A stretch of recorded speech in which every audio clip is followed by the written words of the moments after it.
Assalamualaikum warahmatullahi wabarakatuh. Apa kabarnya anak-anak?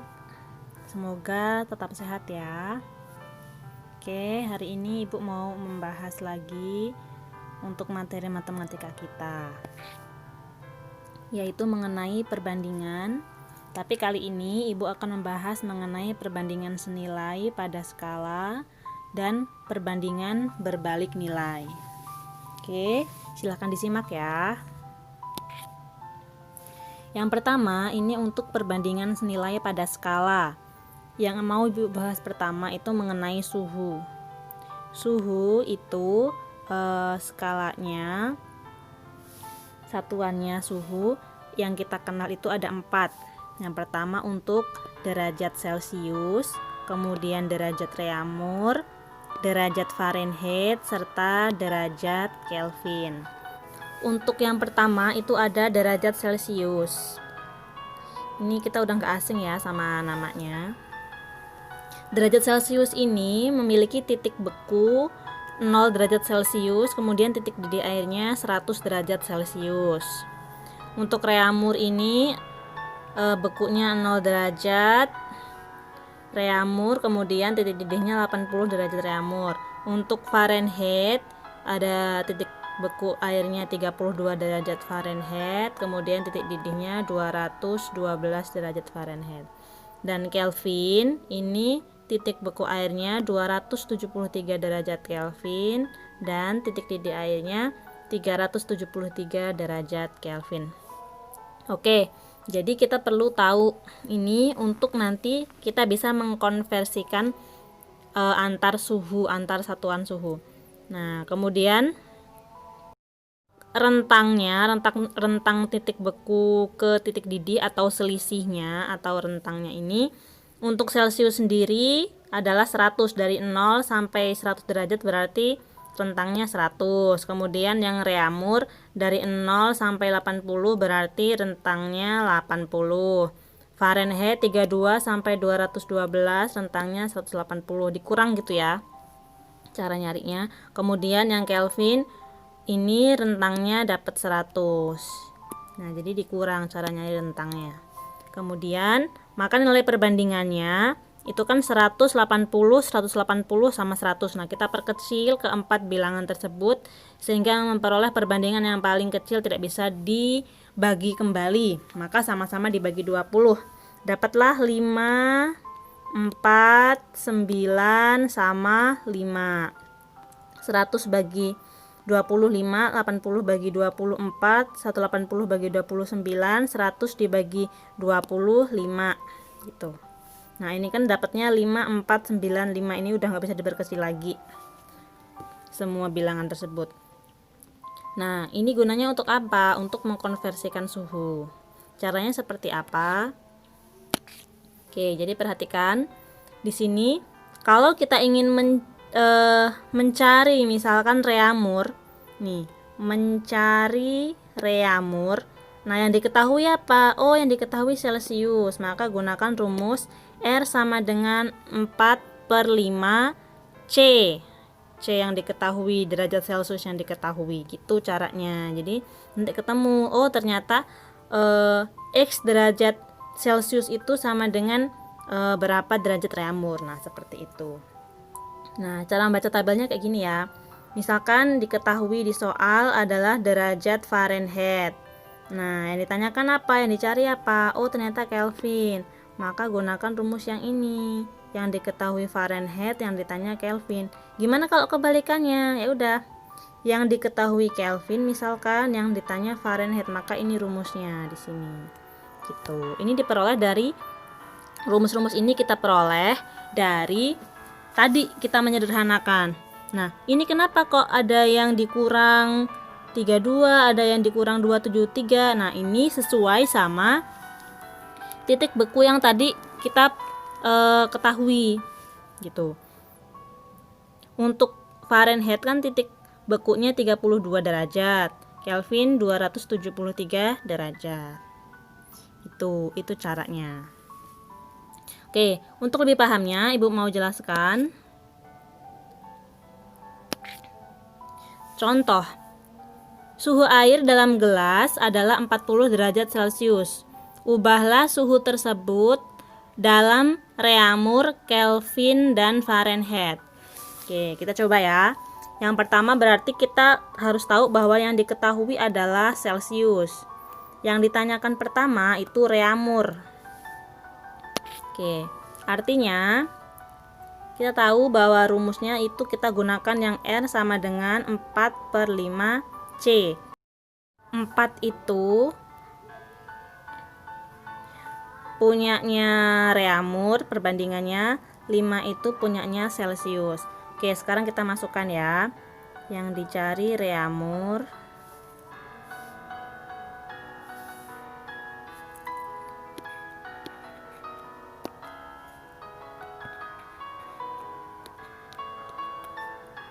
Empat per 5. Nah, Celciusnya tadi 40 kan, dikali 40. Oke, 4/5 dikali 40 ini kita bisa sederhanakan ya. 5 sama 40 nya kita bagi, kita coret, sama-sama dibagi 5 dapat 1. 40 bagi 5 dapat 8. Maka tinggal 4 kali sama 8. 32 derajat. Nah, reaumur. Maka nilai reaumurnya yaitu 32 derajat reaumur. Artinya 40 derajat Celcius itu sama dengan 32 derajat reaumur, seperti itu. Nah, sekarang kita masuk ke yang kedua untuk Kelvin. Oke, kita gunakan rumus K sama dengan C ditambah 273. Oke, sama kayak tadi. C nya 40 ya, diketahui, tambah 273. Oke, berarti dapatnya 0 tambah 3, 3, 4 tambah 7, 11, 2 tambah 1, 3. Nah, ternyata 313 derajat Kelvin.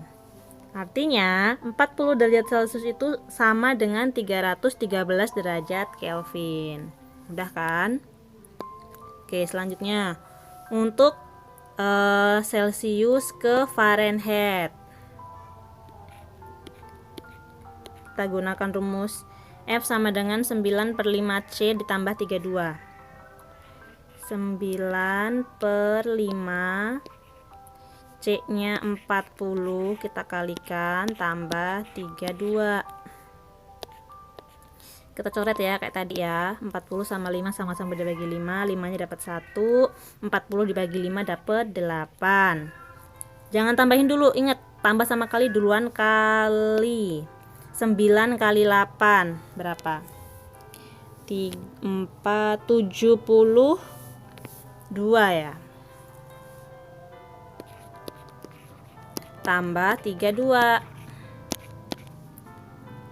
104 derajat Fahrenheit. Ternyata derajat Celcius itu sama dengan 104 derajat Fahrenheit. Paham ya? Tinggal kita telaah dulu soalnya, apa yang diketahui, apa yang ditanyakan, kemudian kita gunakan rumus yang ada. Dapat rumus dari mana? Pakai atau gunakan perbandingan yang ada gitu. Tinggal sesuaikan sama titik beku airnya. Selanjutnya masih dengan perbandingan senilai pada skala, kita sekarang membahas tentang skala peta. Skala peta. Nah, jika skala pada suatu gambar adalah 1/2000, artinya 1 cm itu pada gambar adalah 2000 cm pada keadaan sebenarnya. Jadi kalau di gambar itu kita ukur pakai penggaris 1 cm, maka sebenarnya keadaan sebenarnya itu jaraknya adalah 2000 cm. Itu kalau perbandingannya 1/2000 mengikuti nilai skalanya. Nah, selanjutnya maka kita peroleh Untuk skala itu diperoleh dari jarak sebenarnya per jarak pada gambar. Jadi ini untuk nilai skala yang belakang ini ya. Nah, ini kayak gini. Itu cara nyarinya, jarak sebenarnya per jarak pada gambar. Ingat satuannya harus sama. Nah, sedangkan pada jarak pada gambar itu adalah jarak sebenarnya per skala. Dan jarak sebenarnya adalah jarak pada gambar kali skala. Untuk lebih jelasnya, perhatikan contoh berikut. Skala sebuah denah adalah 1:200.000. Jika jarak kota A dan kota B pada denah tersebut adalah 12 cm, tentukan jarak kota sebenarnya. B. Jika jarak sebenarnya kota A dan kota C ke kota C adalah 8 km, tentukan jarak kota pada denah tersebut. Oke, kita kerjakan satu-satu. Yang pertama, untuk yang A, yang diketahui itu ada skala, kemudian jarak pada denah atau gambar atau pada gambar 12 cm. Yang ditanya jarak sebenarnya. Maka jarak sebenarnya adalah perkalian antara skala dan jarak pada denah gitu. Maka kita tulis skala dikali jarak pada denah gitu ya. Skalanya itu 200.000 dikali jarak denahnya 12. Nah, ingat satuannya harus sama.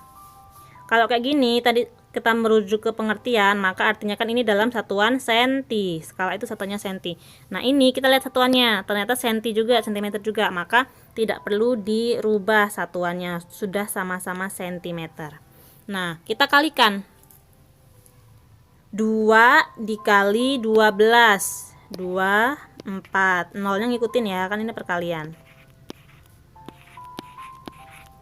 Nah, maka dapatnya 2.400.000 cm. Nah, ini kita ubah ke kilometer. Senti ke kilometer itu kan berarti ada 5 tangga yang dinaikin. Kalau naik berarti dibagi 5. Nolnya ada 5 alias 100.000 ya. 1, 2, 3, 4, 5. 4, 5. Maka tinggal 24 kilometer. Maka jarak kota A dan kota B sebenarnya adalah 24 kilometer. Seperti itu. Mudah kan? Selanjutnya, yang B. Jika jarak sebenarnya kota A ke kota C 8 kilo, tentukan jarak pada denah tersebut. Oke, maka jarak pada denah itu rumusnya tadi. Jarak kota sebenarnya 8 ya, dibagi skala gitu. Jarak sebenarnya 8 km per skalanya ada 200.000 cm satuannya. Kita ubah 8 km menjadi cm. Boleh. Kilometer ke sentimeter turun ya. Turun berapa? 5. Nah, ingat ya. Tangga dari satuan panjang untuk meter. Berarti kan ada kilometer, hektometer, dekameter, meter, desimeter, sentimeter, milimeter. Gitu. Itu diingat-ingat. Maka 8 nolnya ada 5 karena kita kali dengan 100.000 cm. Ini sama-sama cm. Nah, ini tinggal kita bagi 8 bagi 2 dapat 4. CM. Ini CM ya satuannya ya. Maka jarak pada denah antara kota A ke kota C adalah 4 cm. Pahami ya? Oke, masih semangat ya belajarnya. Kita lanjutkan ke perbandingan berbalik nilai. Nah, pertama kita harus tahu dulu apa sih perbedaan perbandingan senilai dan perbandingan berbalik nilai. Nah, perhatikan grafik berikut ini. Grafik yang pertama, ini ada banyak pensil dan harga pensil. Pensilnya 1 harganya 400, pensilnya 2 harganya 800, pensilnya 3 1200 dan seterusnya. Oke. Gambar yang pertama ini merupakan perbandingan senilai. Kenapa demikian? Karena ketika satu variabel itu makin tinggi nilainya, maka variabel lainnya juga nilainya akan semakin tinggi. Nah, jadi cara mengetahui itu perbandingan senilai apa berbalik nilai itu dari hal ini. Variabel 2 itu, kalau variabel yang pertama nilainya tinggi, apakah variabel yang kedua itu akan ikut tinggi atau justru sebaliknya? Kalau tinggi juga, maka dia senilai. Kalau banyak pensilnya makin rendah, maka harganya juga akan semakin rendah. Jadi sama-sama. Untuk perbandingan yang berbalik nilai, perhatikan ya di sini ada waktu perjalanan dalam jam dan kecepatan rata-rata mobil. Oke, perhatikan. Jika waktu perjalanannya ditempuh selama 1 jam sampai tujuan, maka kecepatan rata-rata mobil itu harus 60 km per jam. Nah, terus nih yang kedua. Kalau kecepatan mobil itu 30 km per jam, maka jarak untuk sampai suatu tempat itu adalah 2 jam. Begitupun kalau dia hanya 10 km per jam kecepatannya, maka akan sampai pada tujuan itu, suatu tempat itu tujuannya, sampainya selama menempuh waktu 6 jam. Nah, ini kan artinya semakin cepat mobil itu berjalan, maka waktu perjalanannya akan semakin singkat. Sedangkan kalau mobilnya makin lambat kecepatan rata-ratanya, maka waktu perjalanannya akan semakin besar, semakin lama, semakin tinggi. Artinya, satu variabel ini akan naik jika variabel yang lain itu turun. Gitu ya kan? Dan variabel ini akan nilainya turun jika variabel lainnya itu naik. Nah, inilah yang disebut dengan perbandingan berbalik nilai. Itu perbedaannya. Ingat-ingat ya. Nah, sekarang bagaimana aplikasinya? Nah, perhatikan contoh berikut ini. Waktu yang dibutuhkan 6 orang pekerja untuk membuat sebuah taman adalah 30 hari. Jika ternyata jumlah pekerjanya adalah 10 orang, berapakah waktu yang dibutuhkan untuk menyelesaikan pekerjaan tersebut? Nah, kita harus tulis yang diketahui itu apa aja, yang ditanya itu apa gitu. 6 orang bisa nyelesain pekerjaan 30 hari. Kalau 10 orang selesainya berapa lama gitu kan singkatnya. Oke, kita bikin tabel bantu. Banyak pekerja ada 6. Banyak pekerja akan ada 6 akan selesai 30 hari. Kalau banyak pekerjanya 10, berapa hari selesai? Nah, kita harus menelaah dulu pertama. Ini perbandingan apa? Senilai apa berbalik nilai gitu. Oke, caranya ketika suatu pekerjaan dikerjakan oleh orang sedikit dan dikerjakan oleh orang banyak, itu apakah akan berpengaruh dengan waktu kerjanya? Pasti berpengaruh kan? Ketika orang yang bekerja sedikit, maka waktu kerjanya akan semakin lama. Ketika yang bekerja itu banyak, maka waktu kerjanya akan semakin selesai lebih cepat. Maka ini disebut dengan perbandingan berbalik nilai. Karena yang satunya akan banyak, yang satunya akan semakin sedikit. Begitupun sebaliknya. Kalau berbalik nilai, cara ibu kayak gini. Bikin garis bantu, panah bantu ke bawah, ke atas. Nah, tujuannya untuk apa? Untuk nyari.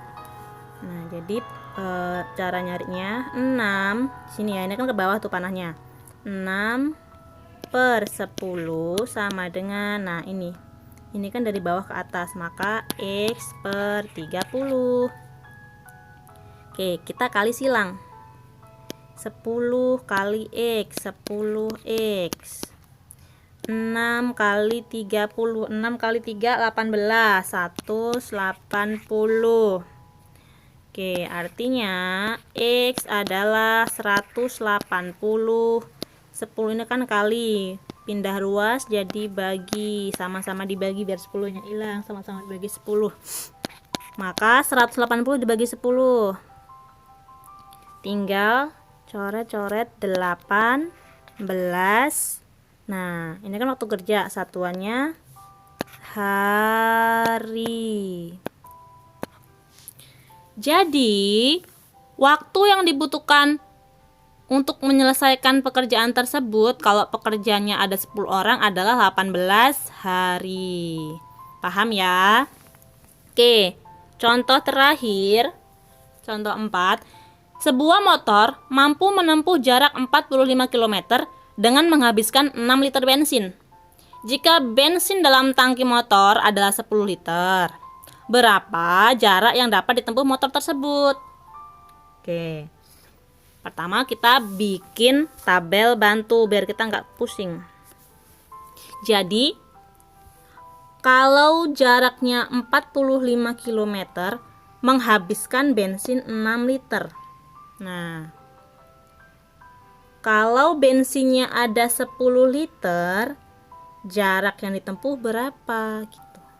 Oke, sekarang kita tentukan ini adalah perbandingan apa? Senilai atau berbalik nilai.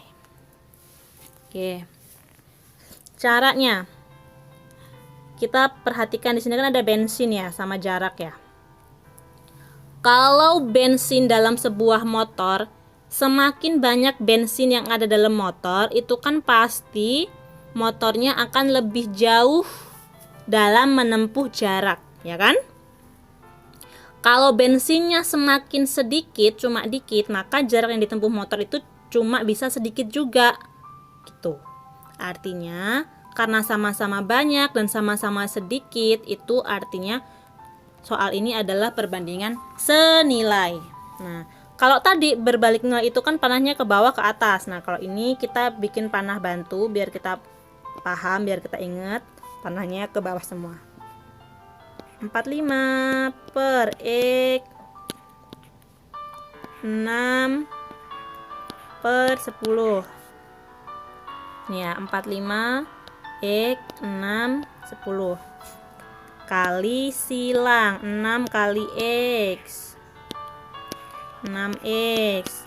45 kali 10 450. Maka X 450 per 6. X sama dengan